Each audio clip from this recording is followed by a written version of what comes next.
இப்போ சாண்ட்விட்சுக்காக வெங்காயம் சின்ன சின்னதாக 2 வெங்காயம், அதே மாதிரி சின்ன சின்னதாக 2 தக்காளி வந்து ஸ்லைஸ் பண்ணி வச்சுருக்கேன். அது கூட வந்து கொத்தமல்லி போட்டு வச்சுருக்கேன். இப்போ அது கூட லைட்டாக கொஞ்சமாக மஞ்சத்தூள்,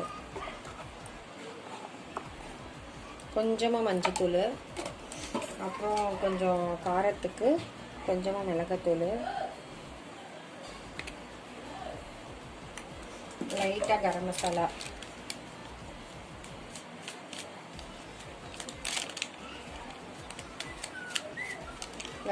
போட்டுட்டு நம்ம ஆல்ரெடி ரெடி பண்ணி வச்சுருந்த மயோனைஸ் இருக்குது, அதையும் இது கூட சேர்ந்து மிக்ஸ் பண்ண போகிறோம்.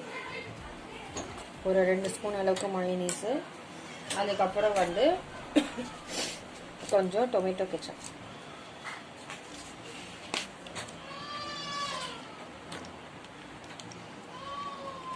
அந்த புளிப்பு இது சேரும்போது கொஞ்சம் நல்லாயிருக்கும் டேஸ்ட்டு. கொஞ்சம் தேவையான அளவு சால்ட் இதில். அவ்வளோதான். இப்போ இதை மிக்ஸ் பண்ணால் நம்மளுக்கு வந்து சாண்ட்விட்சுக்கான ஸ்டஃபிங் ரெடி.